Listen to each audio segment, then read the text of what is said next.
Someone has rightly said that time and tide wait for none. समय किसी की राह नहीं देखता है. In this crucial time of Corona, we are free at home. So I think I should teach you English grammar to make your time fruitful. Today I am going to teach you perfect present tense, passive voice. आज तक मैंने सारे tenses पढ़ाए और simple present tense और continuous present tense का passive voice भी पढ़ाया. आज मैं परफेक्ट प्रेजेंट टेंस का पैसिव वॉइस पढ़ाने जा रहा हूँ. One by one I will teach all the tenses. Active मैंने पढ़ाया है और वन बाय वन मैं पैसिव पढ़ाने जा रहा हूँ. Today I am going to teach you perfect present tense passive voice. अगर ये चैप्टर आपको सही से समझना है तो परफेक्ट प्रेजेंट टेंस का एक्टिव वॉइस आना कंपलसरी है. तो पहले परफेक्ट प्रेजेंट टेंस का एक्टिव वॉइस आप ध्यान से देखें. मैं नीचे कमेंट बॉक्स में इसकी लिंक रखूँगा. परफेक्ट प्रेजेंट टेंस में इसकी सेंटेंस पैटर्न है, एक्टिव वॉइस में इसकी सेंटेंस पैटर्न है. सब्जेक्ट आता है, इसके बाद हैव अथवा हैज़. कौन से सब्जेक्ट के साथ हैज़ आएगा, कौन से सब्जेक्ट के साथ हैव आएगा, वो आपको इसके एक्टिव वॉइस के चैप्टर में पता चलेगा. इसके बाद उसका पास्ट पार्टिसिपल, इसको ग्रामर में वर्ब का थर्ड फॉर्म भी बोलते हैं. प्रेजेंट टेंस, पास्ट टेंस और प्रेजेंट पार्टिसिपल और पास्ट पार्टिसिपल 4 फॉर्म्स होते हैं. इसमें से यहाँ आएगा प्रेजेंट पार्टिसिपल और ऑब्जेक्ट. ये इसका एक्टिव फॉर्मेशन है. उसका पैसिव जब करते हैं तो क्या होता है, इसमें 2 शब्द ऐड करते हैं, बिन और बाय. सब्जेक्ट और ऑब्जेक्ट. ये सब्जेक्ट पीछे जाता है और इसमें से ऑब्जेक्ट जो है वो आगे आता है. मैंने एक्टिव पैसिव वॉइस के इंट्रोडक्शन लेक्चर में कहा था कि किसी भी सेंटेंस को आप एक्टिव में से पैसिव में चेंज करो तो इसमें 2 शब्द ऐड करने पड़ते हैं. और किसी भी सेंटेंस को आप पैसिव में से एक्टिव में चेंज करो, इसमें से 2 शब्द निकलते हैं और सेंटेंस उल्टा हो जाता है. तो इसमें ये बीन और बाय हम ऐड करते जाएंगे तो सारे परफेक्ट प्रेजेंट टेंस के एक्टिव वॉइस के सेंटेंसेस पैसिव वॉइस में चेंज हो जाएंगे. आज हम क्या क्या देखेंगे, तो पहले स्टेटमेंट सिंपल सेंटेंस देखेंगे, उसके बाद इन्वर्जन क्वेश्चन, उसका पैसिव वॉइस देखेंगे, फिर WH क्वेश्चन, उसका परफेक्ट प्रेजेंट टेंस में एक्टिव में से पैसिव कैसे होता है, फिर questions with what and who, इसको अलग से देखेंगे. Fill in the gaps, perfect present tense के एक्टिव पैसिव वॉइस की जो खाली जगह आती है उसको कैसे फिल इन द गैप्स कैसे करते हैं, और लास्ट में एक्सरसाइज. ये 3 सेंटेंसेस मैंने एग्जाम्पल के तौर पे लिखे हैं. उसकी एक्टिव वाक्य रचना है तीनों. I have written a letter to my professor, ये एक्टिव सेंटेंस है. इसकी सेंटेंस पैटर्न ऊपर है. सब्जेक्ट आया पहले, इसके बाद आई के साथ हैव आता है तो ये हैव आ गया. वर्ब का थर्ड फॉर्म राइट, इसका थर्ड फॉर्म हुआ रिटन. और लेटर इसका ऑब्जेक्ट है और टू माई प्रोफेसर ये अदर वर्ड्स है. इसको ये सेंटेंस की पैटर्न से कोई लेना देना नहीं है. अब इसको अगर पैसिव वॉइस में चेंज करना है तो हमें ये करना है. सबसे पहले ऑब्जेक्ट खोज के इसको आगे लाना है. तो हमें ये लेटर ऑब्जेक्ट है, इसमें इसको आगे लाएंगे तो पैसिव होगा ए लेटर, LETTER लेटर. फिर हैव या हैज़ दोनों में से जो शब्द उसके साथ आ सकता है. A letter third person singular है तो इसके साथ हैज़ आएगा, ए लेटर हैज़. फिर इसके साथ बीन ऐड किया, BEEN been. Third form past participle का इसमें है ही, WRITTEN written.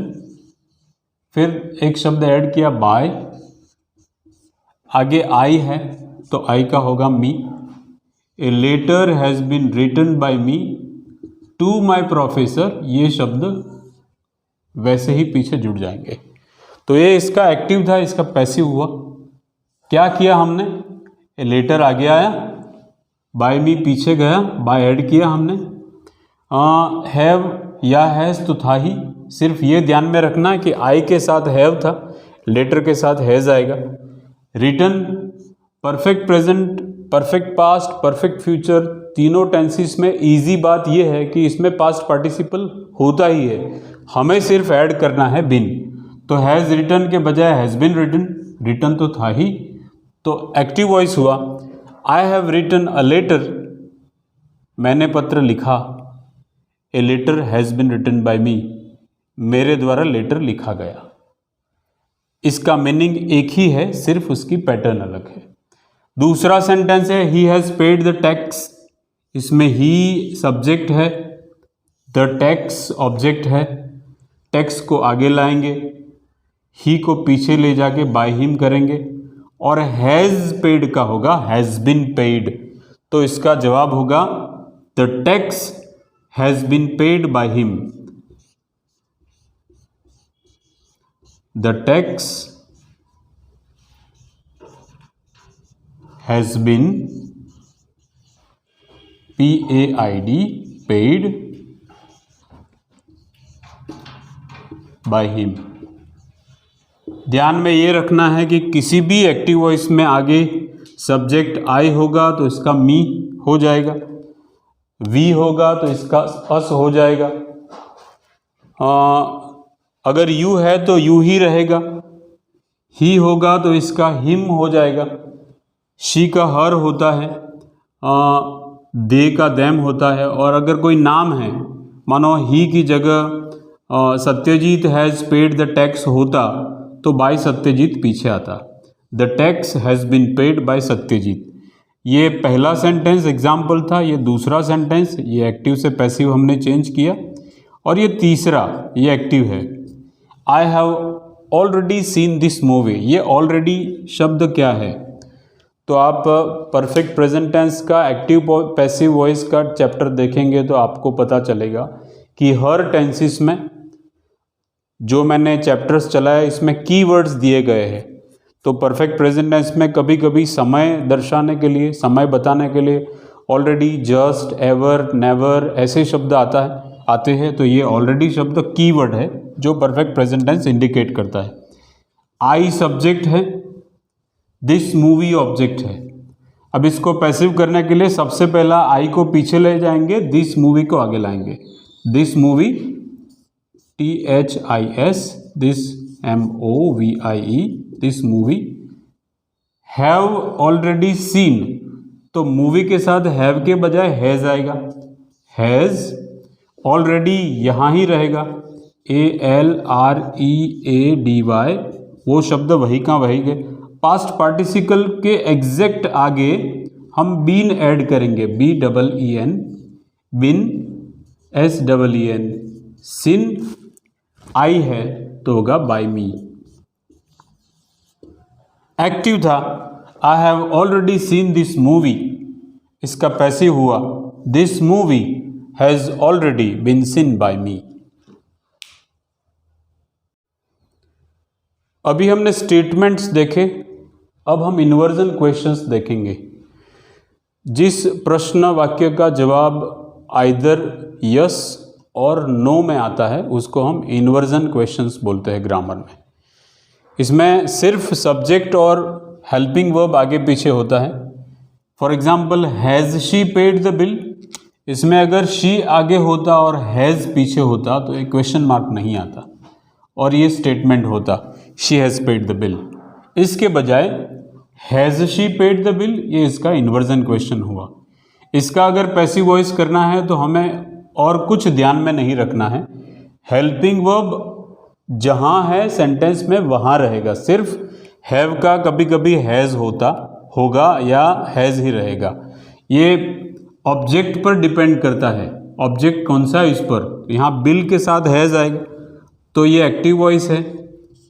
Has she paid the bill, हम अगर इसका पैसिव वॉइस करें तो शी सब्जेक्ट है इस सेंटेंस में, द बिल यहाँ ऑब्जेक्ट है इस सेंटेंस में। हम सब्जेक्ट और ऑब्जेक्ट को एक दूसरे की जगह रखेंगे तो बिल आगे आएगा पर हैज़ उसकी जगह रहेगा, हैज़ द बिल, फिर पेड, इसके साथ बिन ऐड करेंगे, बिन पेड, शी का होगा बाय हर। हमने सेंटेंस को उल्टा तो किया, इसके साथ दो शब्द ऐड किया, एक बिन और दूसरा बाय। अगर ये निकालेंगे तो एक्टिव वॉइस हो जाएगा। एक्टिव था has she paid the bill, इसका पैसिव हुआ has the bill been paid by हर। इसका जवाब हाँ या ना में आएगा, इसलिए उसको इन्वर्जन क्वेश्चंस बोलते हैं। दूसरा सेंटेंस एग्जाम्पल मैंने लिखा है, have you taken your medicine question mark. इसमें ऑब्जेक्ट है योर मेडिसिन, इसको आगे लाएंगे। इसमें सब्जेक्ट है यू, इसको पीछे ले जाएंगे। यू की जगह the medicine, your medicine, your medicine की जगह यू आगे पीछे हो जाएगा। इसका पैसिव करने के लिए अब मेडिसिन के साथ हैज़ आएगा, has your MEDICINE, has your medicine, taken के साथ बिन ऐड किया, बिन टेकन बाय यू, इसका हो गया जवाब। क्वेश्चन था have you taken your medicine, active voice, इसका पैसिव हुआ has your medicine been taken by you. And the third one, ये भी एक्टिव है, have you received a parcel, इसमें सब्जेक्ट है यू, ऑब्जेक्ट है ए पार्सल। इसको अगर पैसिव में चेंज करना है, हैव की जगह आएगा हैज़, पार्सल आगे लाए, has a parcel, PARCEL। Active passive में ध्यान ये रखना है कि हम बेसिक सेंटेंस पैटर्न में जो शब्द है इसमें कुछ फेरफार नहीं कर सकते। अगर यहाँ आर्टिकल नहीं है तो हम यहाँ ऐड नहीं कर सकते, अगर है तो इसको निकाल नहीं सकते। Have you received a parcel, has a parcel, received के साथ बिन ऐड करेंगे, बिन रिसीव्ड, यू उसका हो गया बाय यू।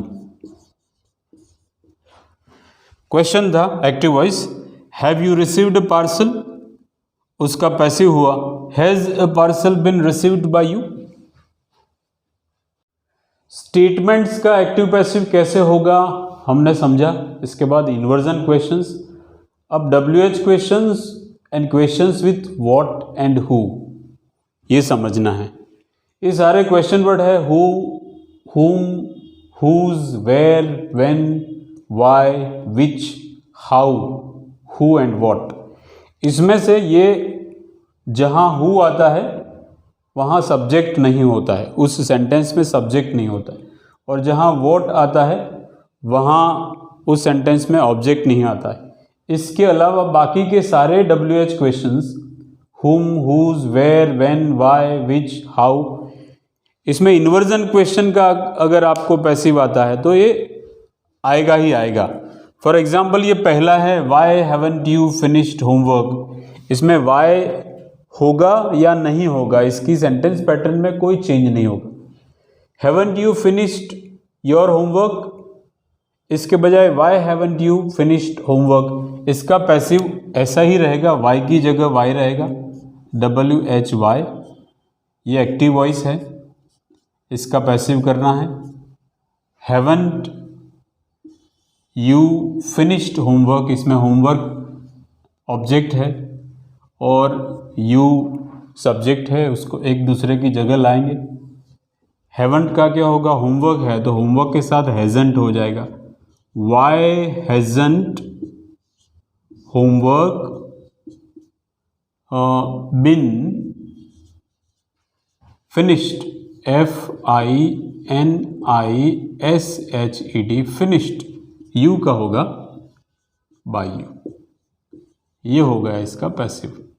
अगर ये होमवर्क के साथ योर होमवर्क होता तो यहां भी योर शब्द आता, your homework. Why haven't you finished your homework, why hasn't your homework been finished by you, पर यहाँ मैंने योर नहीं लिखा है जानबूझकर। Why haven't you finished homework, तो इसका जवाब हुआ why hasn't homework been finished by you. कौन से दो शब्द ऐड हुए, एक हुआ बिन और दूसरा हुआ बाय। इसके अलावा हमने क्या किया, यू की जगह होमवर्क आ गया, होमवर्क की जगह यू आ गया। अब ये वाई वाला था तो इसमें सब्जेक्ट और ऑब्जेक्ट दोनों शब्द थे। ये हु है तो इसमें ऑब्जेक्ट नहीं, who has swept this room, ये रूम किसने साफ किया, तो इसमें सब्जेक्ट नहीं है। तो आगे जैसे हमने सिंपल प्रेजेंट टेंस और कंटिन्यूस प्रेजेंट टेंस में देखा, हु का क्या होगा, तो हु का होगा by whom, WHOM, by whom आगे आएगा। हैज़ स्वेप्ट दिस रूम, इसमें दिस रूम ऑब्जेक्ट है, तो bye whom has this room आगे आएगा। दिस ROOM रूम, स्वीप पीछे जाएगा, इसके साथ आएगा been swept, SWEPT, swept. Who has swept this room, by whom has this room been swept. Who has taken medicine, by whom has medicine been taken. Who has drawn this painting, by whom has this painting been drawn. Who has paid the bill, by whom has the bill been paid. Who has taught you English grammar, by whom has English grammar been taught to you, or by whom have you been taught English grammar, ये double object है। ऐसे कई सारे sentences exercise में आप कर सकते हैं।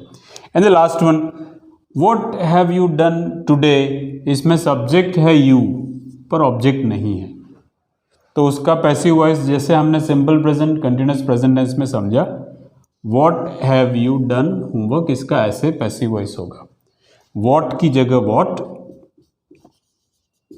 और इसके साथ फिर हैज़ आएगा। What has done है तो इसके साथ आएगा been done, What has been done, you पीछे जाएगा बाय यू। ये मैंने पैटर्न दिखाई, वॉट इसके बाद हैव या हैज़, फिर डन और यहाँ बाय ऐड करके जो भी है, अगर यू होता तो बाय यू, ही होता तो बाय हिम, शी होता तो बाय हर, कोई नाम होता तो बाय इसके साथ वही नाम। What have you done now, what have you done today, what has been done by you today, what have you paid for this phone, what has been paid by you for this phone, etc etc।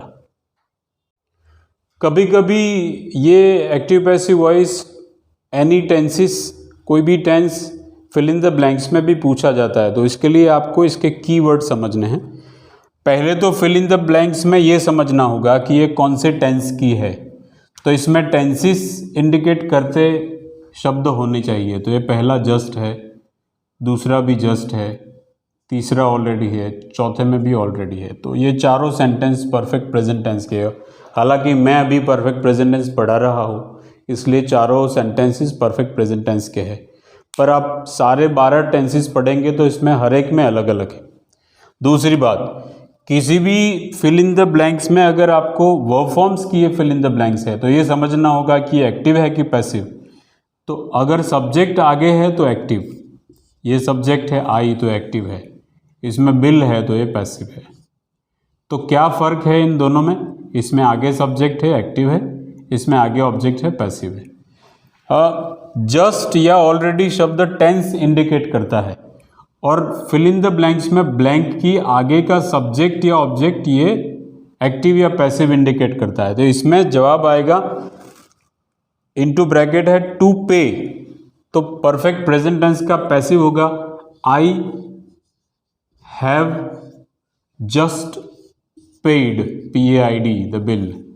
अगर bill आगे होता तो the bill has just, यह आएगा been paid, PAID। तो यहाँ have paid आया active है, यहाँ हैज़ बिन पेड आया पैसिव है। वैसा ही दूसरे सेंटेंस में भी है, he has already finished, to finish का होगा, यहाँ आएगा हैज़ और यहाँ आएगा past participle. He has already finished his homework, यहाँ हीज होमवर्क आगे है तो ये पैसिव वॉइस हुआ। हीज होमवर्क यहाँ आएगा हैज़, यहाँ बिन और उसके साथ वर्ब का third form past participle. His homework has already been finished by him. जैसे जैसे मैं आगे चलाता जाऊंगा ये एक्सरसाइजेज मैं आपको देता जाऊंगा। Let's try to understand with few sentences. Let us make a practice. They have not done good score, ये perfect present tense active voice का sentence है। इसमें subject है they, object है good score, उसका passive क्या होगा? Good score has not been done by them। दूसरा, we have sold our old house, इसमें we subject है, our old house ये उसका ऑब्जेक्ट है। हैव सोल्ड का क्या होगा? Has been sold. Active, we have sold our old house, इसका passive, our old house has been sold by us. She has just prepared breakfast, she subject है, breakfast object है, उसका passive होगा। Breakfast has just been prepared by her. Next sentence, I have already read this novel, I subject है, this novel object है, उसका passive होगा। This novel has already been read bye me. Next one, she has sold all her toys, इसमें object इतना बड़ा है, all her toys subject है she, उसका पैसिव होगा। All her toys have been sold by her. Next, I have seen the Red Fort, the Red Fort object है, I subject है, the Red Fort को आगे लाएंगे। The Red Fort has been seen by me. Next sentence, have you ever learned Sanskrit, इसमें ये inversion question है इसलिए have अथवा हैज़ आगे, you subject, Sanskrit object, Sanskrit को यहाँ लाएंगे। जवाब हुआ has Sanskrit ever been learned by you. And the last one, Manoj Tiwari has sung many Bhojpuri songs, Bhojpuri songs इसका ऑब्जेक्ट है, मनोज सब्जेक्ट है, मनोज को पीछे ले जाएंगे, भोजपुरी सॉन्ग्स आगे लाएंगे। मैनी भोजपुरी सॉन्ग्स, ये सारे तीन शब्द आगे आएंगे। Many Bhojpuri songs have been sung by Manoj. This is something about perfect present tense. Next session में मैं सिंपल पास्ट टेंस का पैसिव वॉइस पढ़ाऊंगा। आज तक मैंने simple present tense, continuous present tense और परफेक्ट प्रेजेंट टेंस का पैसिव वॉइस पढ़ाया। परफेक्ट कंटिन्यूअस प्रेजेंट टेंस का पैसिव वॉइस होता नहीं है। So next time I will teach passive voice of simple past tense. Wish you all the best. Hi friends, basically I am an English teacher and right now working as a director cum principal of some school. I have been doing these activities with a special purpose to help the students sitting at home during Corona. Slowly and gradually, if you follow me, I will lead this exercise towards spoken English. I hope you are enjoying my sessions. If you have any query or if you have any suggestion, you can write in a comment box. Thank you.